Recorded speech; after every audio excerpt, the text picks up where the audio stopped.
ఇక శాసన మండలిలో బొత్స సత్యనారాయణ మాట్లాడుతున్నారు. ఇప్పుడు లైవ్ చూద్దాం. మేము అనుకున్న 5,000 కోట్లు పెట్టారు. అలాగే ఏది మన దీపం పథకంకి ఒక సిలిండర్కి ఏ విధంగా 800 కోట్లు పెట్టారు అలాగే పెట్టారు. ఇప్పుడు కూడా స్టార్ట్ చేస్తారు. ఈ విధానం నేను రూపొందిస్తాను అనుకున్నాను అధ్యక్ష. లేదు ఇప్పుడే సరే మే నెలలో అని చెప్పారు అధ్యక్ష. ఇదే ఆల్రెడీ మార్చి. మరి ఇప్పుడు వచ్చి విధి విధానాలు ఇంకా నిర్దేశించలేదు.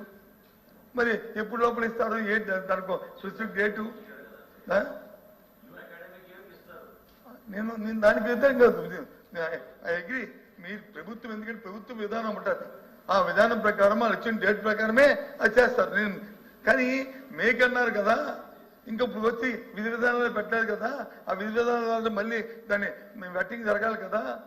జరిగినప్పుడు ఈ సమయం సరిపోతుందా లేదా అనేది ఒక ఆందోళన. అది అంతకు తప్ప ఇంకేం కాదు.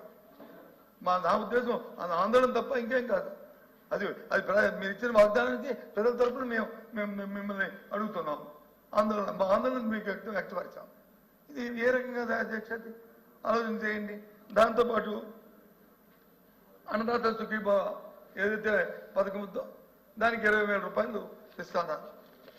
20,000 రూపాయలు ఇది కేంద్రం ఇచ్చింది కాక మళ్ళీ మొన్న మన వ్యవసాయ మంత్రి గారు హౌస్లో మాట్లాడినప్పుడు మేబీ రైట్ ఆర్ రాంగ్ దయచేసి కరెక్ట్ చేయండి. ఒక తప్పు మాట్లాడితే కరెక్ట్ చేయండి, నేను సర్దిద్దుకుంటాను, నాకే అభ్యంతరం లేదు. వ్యవసాయ మంత్రి గారు మాట్లాడినప్పుడు కాదు కేంద్ర ప్రభుత్వం ఇచ్చిన 20,000 రూపాయలతో కలిపి కేంద్ర ప్రభుత్వం ఇచ్చిన 6,500 రూపాయలతో కలిపి 20,000 రూపాయలు అని చెప్పారు. అదే నేను అదే చెప్తాను కదా. ఎన్నికల్లో వచ్చి 20,000 అని చెప్పారు. హౌస్లో వచ్చి మంత్రి గారు వచ్చి దాంతో కలిపి 20,000. It's fine. దాంట్లో ఏమి కదా, దాంట్లో ఇబ్బంది లేదు. అధ్యక్ష మంత్రి వాళ్ళు 2019 ఎలక్షన్ల ముందు మేము 12,500 ఇస్తామని చెప్పి వాళ్ళు ప్రతి దగ్గర వాళ్ళు చెప్పారు అధ్యక్ష. మేము అలా మోసం చేయలేదు అధ్యక్ష. ఎన్నికల ముందు స్పీచ్లు చూడండి, ఎన్నికల మేనిఫెస్టోలో చూడండి, కేంద్ర ప్రభుత్వం ఇచ్చినటువంటి